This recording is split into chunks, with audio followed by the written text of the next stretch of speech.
கேள்வி பார்வையாளருக்கு வணக்கம். இந்த நேர்காணலில் நாம் சந்திக்க இருக்கும் சிறப்பு விருந்தினர் விசிக வழக்கறிஞர் காயல் அகமது சைஃப் அவர்கள். சார் வணக்கம்.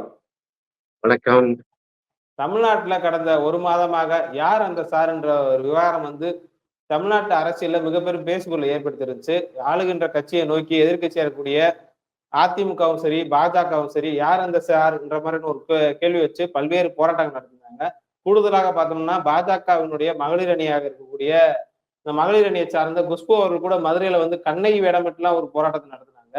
இதனைத் தொடர்ந்து பார்த்தோம்னா இன்றைய தினம் பாஜகவினுடைய மாநில பொருளாதார பிரிவு செயலாளர் இருக்கக்கூடிய எம்.எஸ். ஷா அவர்கள் ஒரு 15 வயது சிறுமிக்கு பாலியல் டார்ச்சர் பண்ணியிருக்காரு. அவர் இன்றைய தினம் கைது செய்யப்பட்டிருக்காரு. இந்த சம்பவத்தை நீங்க எப்படி சார் பாக்குறீங்க?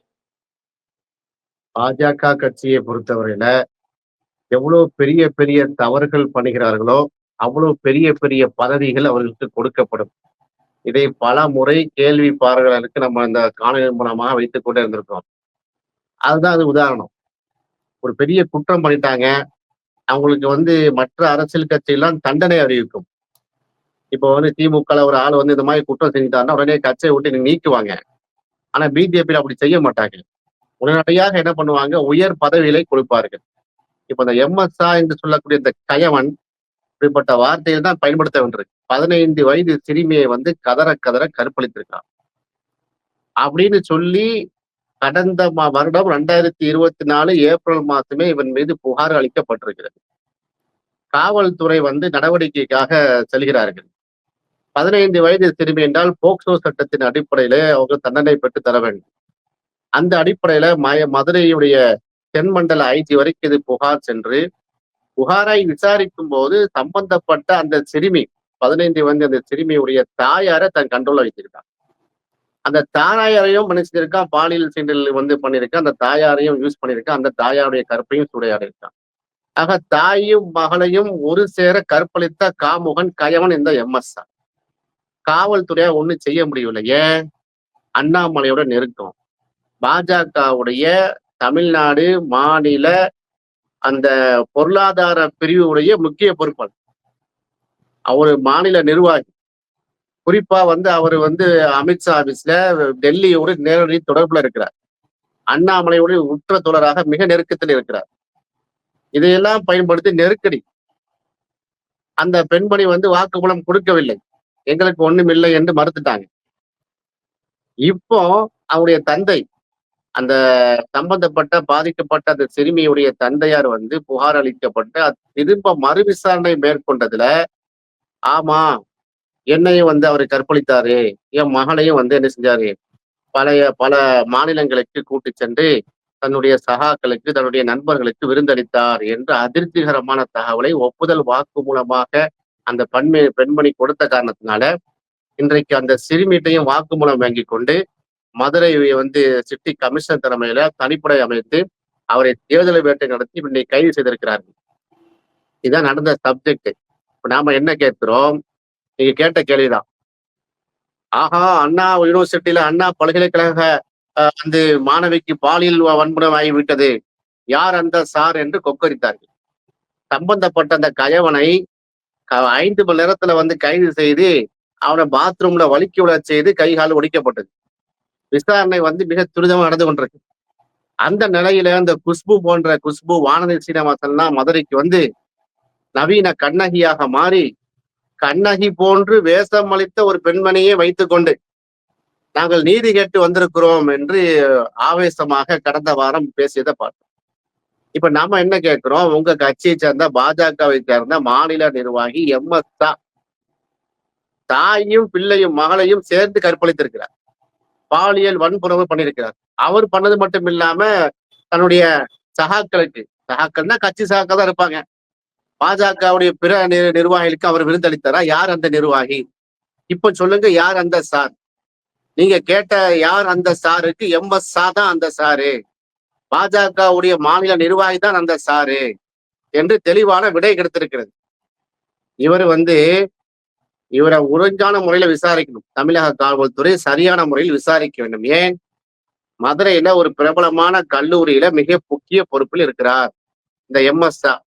அந்த கல்லூரியில படிக்கக்கூடிய பெண் பிள்ளைகளுடைய பாதுகாப்பு எந்த லட்சணத்துல இருக்கும்? இப்ப இதெல்லாம் நம்ம யோசிக்க வேண்டியதா இருக்கா? இருக்குதா இல்லையா? அதிருப்தியா இருக்கா இல்லையா? அப்ப இதையெல்லாம் நீங்கள் கவனித்து இப்ப நாம என்ன கேட்கிறோம்? வானதி சீனிவாசன் எங்கே? தமிழிசை சவுந்தரராஜன் எங்கே? பெண்ணிய போராளி, பெண்ணுரிமை போராளி எங்க குஷ்பு அக்கா எங்கே? எப்ப நீங்க மதுரைக்கு வர போறீங்க? எப்ப கண்ணங்கியா நீங்க மாற போறீங்க? இந்த எம்எஸ்ஆ உடைய கற்பழிப்புக்கு அவர் நீதி கேட்டு அவரால் பாதிக்கப்பட்ட பெண்களுக்கு பக்கம் நின்று நீதி கேட்டு மதுரையை எப்ப எரிக்க போறீங்க? பதில் சொல்லுங்க என்று கேட்கிறோம். இப்ப அண்ணா பல்கலைக்கழக மாணவிக்கு நடந்த அந்த விவகாரத்தை வந்து தமிழ்நாட்டில் உள்ள அனைத்து அரசியல் கட்சி வந்து கண்டிச்சாங்க. இந்த விஷயத்த வந்து எந்த எதிர்க்கட்சியோ ஆளுங்கட்சியோ கூட இன்னும் கண்டிக்காம இருக்காங்களே, இதை எப்படி சார் பார்க்கலாம்? கைது நடந்து கிட்டத்தட்ட ஒரு மணி நேரம் ஆகிறது. மெயின் ஸ்ட்ரீம் ஊடகங்கள்ல வந்து இன்னும் செய்தியை வெளியிடவில்லை. சில யூடியூப் சேனல்கள் தான் இதை வெளியே கொண்டு வந்து கொண்டிருக்கிறோம். நிச்சயமாக இதற்கு வந்து எடப்பாடி பழனிசாமி என்ன செய்ய போகிறார் என்ற கேள்வி இருக்கிறது. அண்ணா பல்கலைக்கழகத்திற்கு யார் என்ற சார் என்று அந்த சைன் போர்டெல்லாம் தூக்கி கொண்டு சட்டமன்றத்துக்கு வந்த அண்ணன் எடப்பாடியார் அவர்களே, இப்போ உங்கள் முன்னாள் சகா பாஜகவுடைய மாநில நிர்வாகி இப்ப மாட்டியிருக்கிறார் கையுங்குளவுமாக. காட் ரெட் ஹேண்ட் சொல்ல மாதிரி அந்த மாதிரி கையுங்களவுமாக பிடிபட்டிருக்கிறார். இப்ப உங்க ஸ்டேட்மெண்ட்டை காணமே எடப்பாடியார் அவர்களே, டிவியை இன்னும் பார்க்கலையா? டிவியை பார்த்தா தான் தெரிஞ்சுக்கிருவீங்களா? அப்படிதான் சொன்னார். ஸ்டெர்லைட்டுடைய போராட்டத்துல வந்து 13 பேர் சுட்டுக் கொல்லப்பட்ட விஷயம் எனக்கு தெரியாது, முதலமைச்சர் இருந்து கொண்டு தொலைக்காட்சியை பார்த்தான் தெரிந்து கொண்டேன்னு சொன்னார். வேணா வந்து தொலைக்காட்சி சேனல்ல சன் டிவில வந்து ஒளிபரப்பிட்டு இருக்காங்க. சன் நியூஸ் சேனல்ல இந்த எம்எஸ்ஆ யாரு என்ன மேட்டர் என்பதை தெளிவாக ஒளிபரப்பு கொண்டிருக்கிறார்கள். அந்த எடப்பாடியார் வீட்டில் இருக்கக்கூடிய ஆட்கள் இந்த காணொலியை பார்ப்பாங்கன்னா உடனடியாக எங்க அண்ணன் எடப்பாடியார் வீட்டுக்கு டிவியை போட்டு காமிச்சு சன் நியூஸ்ல அவர் பார்க்க மாட்டாரு. சன் நியூஸை வந்து போட்டு காமித்து இந்த எம்எஸ்ஆ மேட்டரை காமிச்சான்னு சொன்னா நிச்சயமா என்ன செய்வாரு? அவர் கண்டன குரல் எழுப்பாருன்னு நம்புகிறோம். மற்றபடி சீமார் பேச மாட்டார். சீமார் வந்து பெரியாரை பத்தி தான் பேசுவார். பெரியார் தான் வந்து மிகப்பெரிய அவருக்கு எதிரியாக இருக்கிறார். அண்ணாமலை பேசுறதுக்கு வாய்ப்பு இல்லை. அதனால தான் கூட்டாளியில இப்ப அவர் எப்படி எம்எஸ்ஆவை எப்படி காப்பாற்றணும் என்பதை சிந்தித்துக் கொண்டு இருப்பார். விஜய் வரவே மாட்டார். கடந்த முறை சாட்டையாள அண்ணாமலை அவர்கள் வந்து அடித்து கொண்டாரு. இந்த முறை எதை கொண்டு அடிக்க போறாருன்னு பல்வேறு நபர்கள் வந்து கேள்வி எழுப்புறாங்க. அடுத்து தீ மிதிக்க போறாங்கன்னு சொன்னாங்க. இன்னும் மிதிச்சமாய் தெரியவில்லை. அப்புறம் எலக்ட்ரிக் ட்ரெயினுடைய அந்த பவர் கம்பியை வந்து பிடிக்க போறாரு அப்படின்னு சொன்னாங்க. தூக்கு போட்டு சாவ போறாருன்னா சொன்னாங்க. இது நமக்கு தெரியாது. எல்லாம் வந்து ஊடகங்கள்ல எழுதப்பட்டது. தூக்கு போடலாமா சாக போறாருன்னு சொல்றீங்க? இல்ல நான் சொல்லுங்க, அந்த சமூக ஊடகங்கள்ல வாட்ஸ்அப்ல தகவல் வந்துச்சு, அண்ணாமலை அடுத்து தூக்கு போட போகிறார் திமுகவை கண்டித்தேன். இப்ப யாரு தூக்கு போடணும், யாரு சாட்டை எடுத்து யாரு அடிக்க வேண்டும்?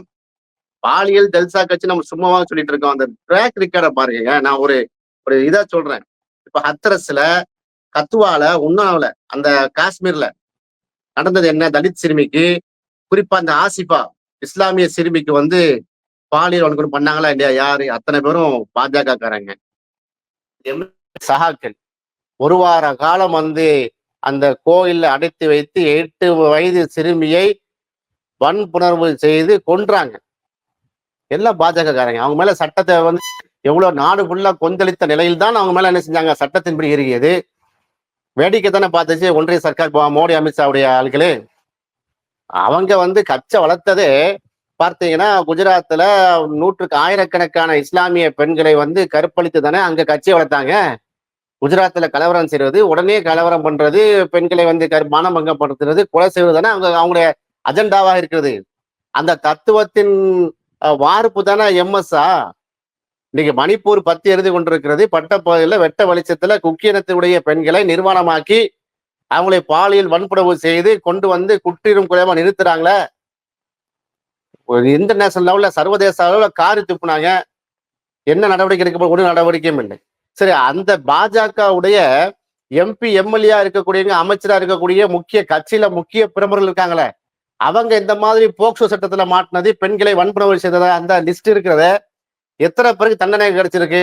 நான் பட்டியல் வாசிக்கிட்டா, குஜராத்ல 2016 யூனிவர்சிட்டியுடைய ஒரு ஸ்டூடெண்ட், ஒரு மாணவியை வந்து கற்பழித்த வழக்கு ஜகேஷ் பட்டேலுடைய வழக்கு என்னாச்சு? நீர்த்து போகவில்லையா? 2017 மும்பை மிரா ரோட்ல ஒரு பெண்ணை கற்பழித்து வீடியோ எடுத்த அனில் போஸ்லே, பாஜக காரரு, முக்கிய பொறுப்பாளி, மும்பை பாஜகவுடைய பொறுப்பாளர், அவர் மீது வழக்கு தொடரப்பட்டது. என்ன தண்டனை? ஒரு தண்டனையும் இல்லை. 2017 டெல்லி ஃபார்மர் எம்எல்ஏ, முன்னாள் டெல்லி எம்எல்ஏ அப்னாகருக்கு ரிசார்ட்ல வைத்து பெண்களை வந்து பாலியல் வன்முறை பண்ணாங்கள கேஸ் நடந்துச்சு. விஜய் ஜாலி அவருக்கு என்ன தண்டனை தரப்பட்டது? ஒரு தண்டனையும் இல்லையா, ஜாலியா சுத்திட்டு இருக்காரு விஜய் ஜாலி. அது போல போஜ்பால் மத்திய பிரதேச 2017 எவ்வளவு பெண்களை வந்து கற்பழித்தான்னு வீடியோக்கெல்லாம் வெளியே வந்தது. என்ன தண்டனை? ஒரு தண்டனையும் இல்லையே. அப்ப இவர்கள் தண்டிக்கவும் மாட்டார்கள், கண்டிக்கவும் மாட்டார்கள். இது போன்ற குற்றச் செயலில் ஈடுபடுபவர்களை ஊக்குவிப்பார்கள், அவர்களுக்கு பெரிய பெரிய பொறுப்புகள் வழங்குவார்கள். அதுதான் இப்ப தமிழ்நாட்டிலே வந்திருக்கிறது. இப்ப யார் அந்த சார் என்கிற இந்த கேள்விக்கு உங்களுக்கு தெளிவான விடை கிடைத்திருக்கும். இப்போ கூடுதலா பார்த்தோம்னா தமிழ்நாடு சட்டமன்றத்துல கூட பெண்களுக்கு எதிரான குற்றங்கள் நடக்கிறதுக்கு வந்து கடுமையான சட்டம் வந்து அவங்கள வந்து இரும்பு கரம் கொண்டு அடக்கும்ன்ற மாதிரியான முதலமைச்சர் மு.க.ஸ்டாலின் அவர்கள் கூறியிருந்தாங்க. இந்த வழக்குல தமிழ்நாடு அரசு என்ன நடத்தணும்னு நீங்க நினைக்கிறீங்க சார்? கண்டிப்பாக புதிய சட்டத்தின் அடிப்படையில இந்த சம்பந்தப்பட்ட எம்எஸ்ஆ வந்து தண்டிக்கப்பட வேண்டும். அதிகபட்ச தண்டனையான தூக்கு தண்டனை வந்து வழங்கப்படணும். இது நான் அவருக்கு எம்எஸ்ஆவுக்கு நமக்கு வாக்கிய வரப்பு சண்டை கிடையாது. அவர் யாருன்னு நமக்கு தெரியாது. தண்டனைகள் வந்து சரியான முறையில கையாளப்பட்டு சட்டங்கள் வந்து சட்டத்தை இருக்கமானுங்க. இப்ப சவுதி அரேபியா எடுத்துக்கிறேங்க. சவுதி அரேபியா ஒரு நாடு. அங்க இது போன்ற குற்றம் நடைபெறுதா? இல்ல. சவுதி அரேபியா மட்டும் இல்ல, மேக்சிமம் வந்து அரபு நாடுகள்ல பாருங்க, பெண்கள் பாதுகாப்பா இருப்பாங்க. இது போன்ற சிறுமிகள்லாம் வந்து என்ன செய்ய மாட்டாங்க, பாலியல் வன்முறைக்கு ஆளாக்கப்பட மாட்டாங்க, கற்பழிப்பு கிடையாது. ஏன்? தண்டனைகள் வந்து ரொம்ப சிவியரா இருக்கு, ரொம்ப கடுமையா இருக்கு. பெண்களை வந்து பாலியல் வன்முறைக்குன்னா இழுத்து வச்சு வெட்டி போடுவான், தலையை வெட்டிடுவான். இங்க மட்டும் என்ன செய்வாங்க, ஆஹா பாத்தீர்களா காட்டுமானி சட்டமா. அந்த இஸ்லாமிய சட்டம் நடைமுறையில் இருப்பதால பெண்கள் பெண்கள் பாதுகாக்கப்படுறாங்க, பெண்கள் பாதிக்கப்படுவதில்லை. தைரியமா பட்ட பகல்ல எப்படி பெண்கள் தைரியமாக வெளியே போவாங்களோ அது போல இரவு 12 மணிக்கு என்ன செய்யலாம், சவுதி அரேபியா நடந்து போகலாம். ஒரு பெண் வந்து எந்த துணையுமா நடந்து போகலாம். சட்டம் அந்த கடுமையா இருக்கு. அது போன்ற கடுமையான சட்டத்துக்கு இந்தியாவுக்கு வேண்டும். அதனால தானே காந்தியடிகள்ல இருந்து தொடங்கி இன்றைக்கு இருக்கக்கூடிய அரவிந்த் கெஜ்ரிவால் வரைக்கும் இந்தியாவுக்கு யாருடைய ஆட்சி முறை வேணும்? கலீஃபா, 2ஆம் கலீஃபா உமருடைய ஆட்சி வேணும்னு சொன்னாங்களா இல்லையா? காந்தியடிகளை வந்து எவ்வளவு பெரிய ஒரு சிந்தனைவாதி, சர்வதேச அரசியலை படுத்த பாரத்லா காந்தியடிகள் வந்து யாருடைய சட்டத்தை சொல்றாரு? உமருடைய சட்டம் தான் வேணும்னு சொல்றாரு இந்தியாவுக்கு. ஏன்? அவ்வளவு பெண்களுக்கு பாதுகாப்பு. இந்த சட்டம் வந்து கடுமையா இருக்கு. அது போன்ற தண்டனை நீங்க நிறைவேற்றுங்க. ஏதாவது ஒரு ஆள் இப்ப வசமா மாட்டிருக்கான் எம்எஸ்ஆ, அவனை கூட்டு வச்சு தூக்குல கொண்டு போடுங்க. தமிழ்நாடு சட்டமன்றத்தில் நிறைவேற்றப்பட்ட புதிய சட்டத்தின் வரம்புகளுக்கு உட்பட்டு இது வருகிறது. இதை நாங்க கவர்னருக்கு அனுப்பிட்டோம், கவர்னர் ஒப்புதல் பண்ணல, அதான் செய்ய வேணாம். போக்சோ இருக்கா இல்லையா? கடுமையான தண்டனை நிறைவேற்றுங்க. அவனால பாதிக்கப்பட்ட பெண்கள் லிஸ்ட் கொண்டு வாங்க, தூக்கு தண்டனை கொண்டு போடுங்க. அவனை ஒரு ஆளை நீங்க செய்யுங்க, ஆட்டோமேட்டிக்கா இந்த மாதிரியான பெண்களுடைய சம்பந்தமான பாலியல் வன்முறை, பாலியல் குற்றங்கள் கடுமையாக குறைவதை நீங்க வந்து கண்கூடாக பார்ப்பீங்க. இதான் நான் வந்து தெளிவான ஒரு பதிலாக சொல்கிறேன். எம்எஸ்ஆ குறித்து பல்வேறு கருத்துக்களை பயந்தவங்களுக்கு நன்றி சார். நன்றி.